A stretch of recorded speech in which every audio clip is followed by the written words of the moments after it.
Stefon Diggs just threw a grenade into the middle of the NFL offseason, and he didn't just aim it at any wide receiver room, he aimed it directly at the Cincinnati Bengals.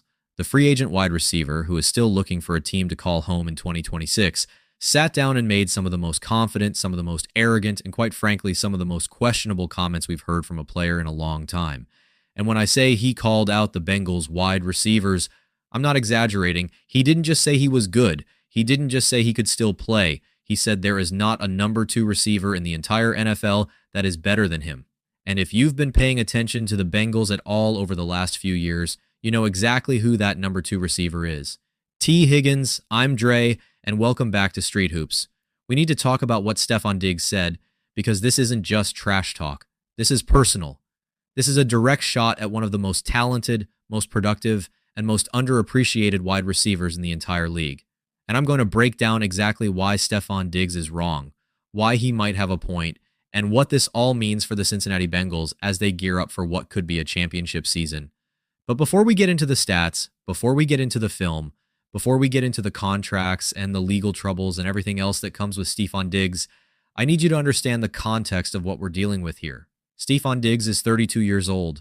He's coming off a bounce-back season with the New England Patriots where he put up over 1,000 yards receiving. And don't get me wrong, that's impressive. It's really impressive. He looked washed in Houston, looked like he was done, looked like he was going to be one of those guys who faded away into irrelevance, but he didn't. He reinvented himself. He proved that he could still play at a high level, and for that, I give him all the credit in the world. But here's the thing about Stefon Diggs. He's never been the kind of guy to just quietly go about his business. He's always been loud, he's always been brash, and he's always been willing to say whatever comes to his mind. And right now, what's coming to his mind is that he's better than every number 2 receiver in the NFL, and that includes T. Higgins. That includes the guy who has put up 1,000 yards and double-digit touchdowns while playing alongside Jamar Chase. That includes the guy who has been the perfect complement to one of the best receivers in the league. That includes the guy who is younger, more productive, and more consistent than Stefon Diggs has been over the last several years. That includes the guy who hasn't had any off-field issues, hasn't been a locker room distraction, and hasn't worn out his welcome on 3 different teams. And that's where Stefon Diggs really stepped in it, because when you start talking about who's better, you have to look at the whole picture. You can't just look at the stats from one bounce-back year. You can't just look at the name on the back of the jersey. You have to look at the trajectory, the fit, the chemistry, and the intangibles. And on all of those fronts, T. Higgins comes out ahead. Now, let's get into the numbers, because numbers don't lie. And I want you to really look at what these 2 guys did last season. Stefon Diggs, playing as effectively the number 1 receiver for the New England Patriots, had 82 catches for 1,053 yards and 6 touchdowns. That's a good season. That's a season that any team would be happy to have from their top receiver. But T. Higgins, playing as the clear number 2 option behind Jamar Chase, had 78 catches for 1,058 yards and 12 touchdowns. And he did that while missing 2 games and while competing for targets with one of the best receivers in the league. So let's do the math here. T. Higgins had more yards, more touchdowns, and he did it with fewer catches and fewer games. And he did it while defenses were focusing on Jamar Chase, while they were rolling coverage away from him, while they were doing everything they could to take away the deep threat. And T. Higgins still produced at a higher level than Stefon Diggs. That's not an opinion, that's a fact. And what happened next shocked everyone, because Stefon Diggs didn't stop at just saying he was better. He brought money into the conversation. He said, name your number 2 receiver and tell me how much he makes. And that's where things become even more interesting, because the market is telling us something very different from what Stefon Diggs is saying. According to SpotRack, Stefon Diggs is projected to get around $14 million a year on his next contract. And that's a reasonable number for a veteran receiver who can still produce. But T. Higgins is going to command somewhere in the $20 to $25 million range. That's the market for a true number 1 receiver. That's the market for a guy who teams believe can be the focal point of their passing attack. And if Stefon Diggs was really better than T. Higgins, if he was really the receiver he claims to be, why isn't the market saying the same thing? Why are teams willing to pay T. Higgins $10 million more than they're willing to pay Stefon Diggs? Most fans completely miss this part of the equation, but it's absolutely crucial to understanding where these 2 players stand in the eyes of the people who do this for a living. But the biggest twist came later, and I want to talk about it because it's something that Stefon Diggs conveniently left out of his comments. We need to talk about off the field, Because when you're evaluating a player, when you're deciding who you want on your team, what they do between the lines is only half the story. Stefon Diggs has had his share of off-field issues. Just a month or two ago, he was involved in an assault case with his private chef. Now, he was found not guilty, and I'm not here to judge a man for something the legal system has already resolved. But when you combine that with his history of being a demanding presence in locker rooms, when you look at how he wore out his welcome in Minnesota, how he wore out his welcome in Buffalo, how even in Houston and New England there were whispers about his attitude, you have to wonder if he's worth the headache. T. Higgins has none of that baggage. He shows up, he does his job, he doesn't create drama, and he lets his play do the talking. And that matters. It matters a lot. And here's where things become even more interesting, because we have another example to look at. Another veteran receiver who went through the same process, who was in the exact same position, and who handled it completely differently. I'm talking about DeAndre Hopkins. When DeAndre Hopkins was a free agent, when he was trying to find a team, he didn't go around insulting other receivers. He didn't say he was better than everyone. He said, I'll play the slot, I'll play inside, I'll play outside, anything the Bengals asked me to do. He was humble. He was adaptable. He understood that at this stage of his career, he needed to show teams that he could fit into their system, not that his system was better than theirs. And you know what happened? People were talking about DeAndre Hopkins to the Bengals. There was actual buzz, actual speculation, actual interest, and with Stefon Diggs, sure, people are talking about him, but it's the wrong kind of talk. It's the kind of talk where people are saying, can you believe he said that? Is he out of his mind? That's not the kind of free agency buzz that gets you a contract. But let's take a step back and think about what Stefon Diggs was actually trying to accomplish with these comments, because I think there's a method to the madness here. Stefon Diggs is a free agent. He doesn't have a team. He's trying to generate interest. He's trying to remind people that he can still play. And what better way to do that than to create a controversy, to get people talking about him, to get people debating whether he's better than one of the most popular receivers in the league? In that sense, he succeeded. We're talking about him right now. We're debating him right now. And for a player in his position, any attention is good attention. But there's a downside to this approach, and it's a big one. When you come out and say you're better than T. Higgins, when you say you're better than every number 2 receiver in the league, you're setting expectations incredibly high. If Stefon Diggs signs with a team and doesn't produce at a level that matches his talk, he's going to look foolish. He's going to be called out by fans, by media, by his own teammates. And that's a lot of pressure to put on yourself when you're 32 years old and coming off a good but not great season. And let's be real about something else.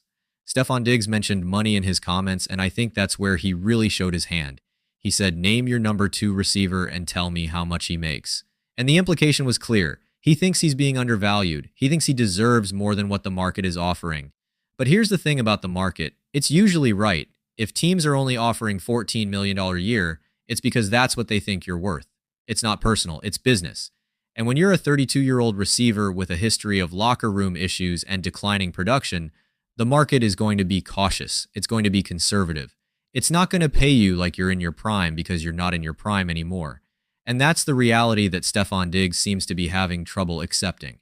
Now, I want to bring this back to the Bengals because that's why we're here. That's why this matters. The Bengals have one of the best receiving corps in the NFL. They have Jamar Chase, who is arguably the best receiver in the league. They have T. Higgins, who is the best number 2 receiver in the league. They have Andre Iosivas, who has shown flashes and is continuing to develop. They have Colby Young, who is an exciting young prospect with a ton of upside. This is a group that doesn't need Stefon Diggs. This is a group that is already loaded. But Stefon Diggs didn't just say he was better than T. Higgins. He said, in effect, that he would be a better fit, that he would be a better number 2, that he would be a better value. And that's where I really take issue with his comments, because if you look at the Bengals, if you look at what makes their offense so special, it's the chemistry, it's the timing, it's the way Joe Burrow and T. Higgins and Jamar Chase are all on the exact same page. They've been through battles together. They've been to the Super Bowl together. They've experienced the highest of highs and the lowest of lows together. That chemistry doesn't just appear overnight. It's built through years of practice, years of film study, years of knowing exactly where the other guy is going to be before he even gets there. And Stefon Diggs can't replicate that. He can't just walk into a locker room and expect to have that same level of trust and understanding. It doesn't work that way. And that's why the Bengals aren't going to sign him. That's why there's no link between Stefon Diggs and the Bengals right now. Because they know what they have. They know that T. Higgins is the perfect complement to Jamar Chase. They know that disrupting that chemistry, even for a talented player, is not worth the risk. But the bigger question, the question that I really want you to think about is this. What if Stefon Diggs is right? What if he actually is better than T. Higgins? What does that mean for the Bengals? Because if Stefon Diggs is better, then the Bengals have the best wide receiver duo in the league. And I'm not saying that's impossible. I'm not saying Stefon Diggs doesn't have the talent to be better than T. Higgins. He's had an excellent career. He has over 11,000 yards receiving. He's been to 4 Pro Bowls. He's been to a Super Bowl. He's had seasons where he was one of the best receivers in the league. So it's not like Stefon Diggs is a bum. He's not. But the difference between Stefon Diggs and T. Higgins, the thing that really separates them is consistency. T. Higgins has been consistently productive for years. He's been consistently healthy. He's been consistently a good teammate. And Stefon Diggs has been inconsistent. He's been inconsistent in his production. He's been inconsistent in his attitude. He's been inconsistent in his ability to stay on the field and avoid controversy. And that's why I'm taking T. Higgins. Every single time. It doesn't matter how many yards Stefon Diggs has put up in the past. It doesn't matter how many Pro Bowls he's been to. What matters is who is going to be better right now, this season, in 2026. And I think it's T. Higgins. I think T. Higgins is entering his prime. I think T. Higgins is going to put up even better numbers this year than he did last year. I think T. Higgins is going to be a key reason why the Bengals make a deep playoff run. And I think Stefon Diggs is going to be a footnote, a veteran receiver who signs with a mediocre team and puts up decent numbers, but ultimately doesn't move the needle. Now, I've given you my opinion. I've laid out the facts. I've shown you the numbers, but I want to know what you think, because this is the kind of debate that makes football so much fun. It's not just about the stats. It's about the eye test. It's about the intangibles. It's about what you see when you watch a guy play. I've watched T. Higgins a lot. I've watched him make incredible catches in tight coverage. I've watched him come up big in clutch moments. I've watched him be the guy that Joe Burrow trusts when the game is on the line. And I've watched Stefon Diggs do the same things over the course of his career. But right now, in 2026, I'm taking T. Higgins. And I don't think it's particularly close. So here's what I want you to do. I want you to vote in the comments right now. Who is the better number 2 receiver? Type T for T. Higgins. Type D for Stefon Diggs. Let me know what you think. And while you're at it, let me know your confidence level in the Bengals wide receiver room on a scale from 1 to 100. Are you feeling good about this group? Do you think they have what it takes to be the best in the league? Or are you a little worried about the depth behind the top 2? And if you enjoyed this breakdown, if you want more no-filter football coverage, make sure you smash that like button, subscribe to Dre Talk Sports, and turn on notifications so you never miss a single update from the jungle. We're just getting started, and I promise you the best is yet to come.